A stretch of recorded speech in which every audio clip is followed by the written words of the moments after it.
चलो दोस्तों, कहानी को आगे बढ़ाते हैं। अब हम ग्राफ्स के साथ खिलवाड़ करेंगे।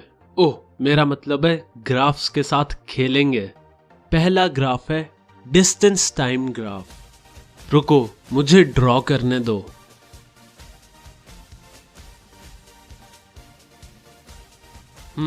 हो गया।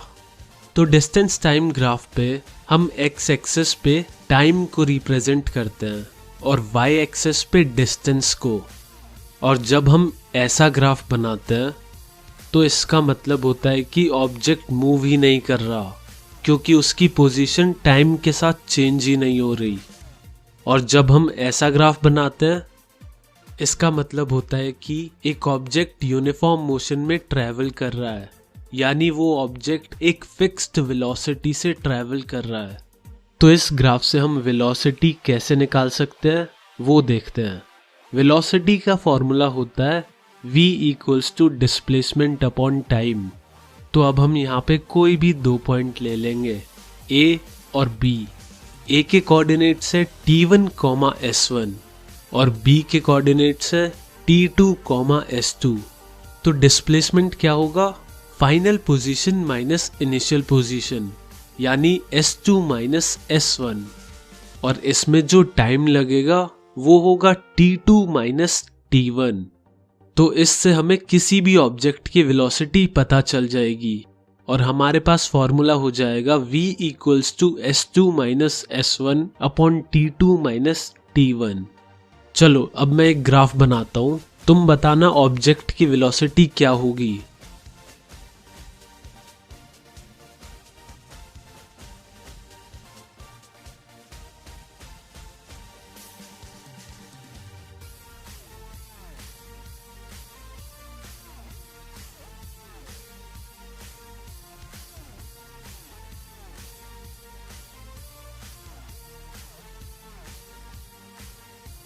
हाँ, सही आंसर है 3 मीटर पर सेकेंड। सिंपल है, बस वैल्यूज डाल दो और आंसर आ जाएगा। चलो आगे बढ़ते हैं। मान लो अगर हमारा सामना इस टाइप के ग्राफ से हो गया तो समझ लेना कि ऑब्जेक्ट नॉन यूनिफॉर्म मोशन में है, यानी उस ऑब्जेक्ट की वेलोसिटी कांस्टेंट नहीं है। चलो अब टाइप 2 पर चलते हैं। ये ग्राफ है वेलोसिटी टाइम ग्राफ। इसमें दोबारा टाइम एक्स एक्सिस पे होगा और वेलोसिटी वाई एक्सिस पे। तो इस टाइप के ग्राफ में भी लाइन की ये जो स्लोप है ये हमें बता देती है कि उस ऑब्जेक्ट की एक्सेलरेशन कितनी है। एक्सेलरेशन का फॉर्मूला होता है a equals to v minus you upon t, यानी acceleration equals to final velocity minus initial velocity upon time taken. और जैसा हमने पिछले ग्राफ में वेलोसिटी निकालते हुए किया था, उसी सेम प्रोसेस से यहाँ पे भी हम कह सकते हैं कि एक्सेलरेशन होगा v2 minus v1 upon t2 minus t1। लेकिन ये तो तुम्हें पहले से ही पता होगा। अब आते हैं इस ग्राफ के मजेदार वाले पार्ट पे। अब हम इस ग्राफ से निकालेंगे कि ऑब्जेक्ट ने कितना डिस्टेंस ट्रैवल किया होगा। तो डिस्टेंस फाइंड करने के लिए एक लौता तरीका है कि हम उस टाइम फ्रेम में उस लाइन के अंडर जो एरिया है उसको निकाल लें, और ये एरिया डिस्टेंस कवर्ड के बराबर होगा उस टाइम फ्रेम में। चलो अब इस सब को हम समझने के लिए एक अच्छा सा क्वेश्चन करते हैं, क्योंकि चीज़ें करने से आती हैं, किताबों में पढ़ने से नहीं। इसीलिए जितना हो सके जो जो तुम पढ़ो पूरी लाइफ में, उन चीज़ों को रियल लाइफ में भी करके देखना। कभी ऐसा ना हो किताब में तो पढ़ लिया, असलियत में घंटा कुछ नहीं आता। चलो तो इस ग्राफ से तुम्हें दो चीज़ें निकालनी है। फर्स्ट एक्सेलरेशन, दूसरा distance covered between 5 to 15 seconds. करो करो, लगाओ थोड़ा सा दिमाग।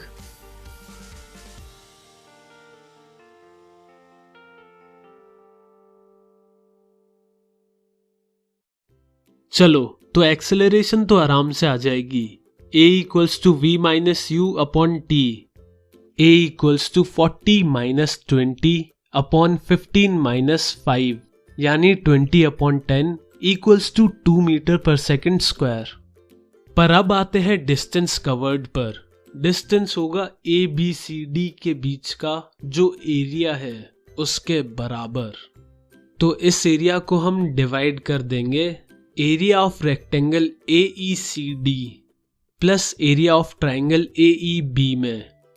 एरिया ऑफ रेक्टेंगल हो जाएगा 15 माइनस 5 इंटू 20 जो कि 200 हो जाएगा। एरिया ऑफ ट्राइंगल होगा half into 15 minus 5 into 40 minus 20 यानी हाफ इंटू 10 इंटू 20 जो आता है 100 के बराबर। टोटल एरिया हुआ 200 प्लस 100 यानी distance covered by object between 5 to 15 second is equal to 300 meters।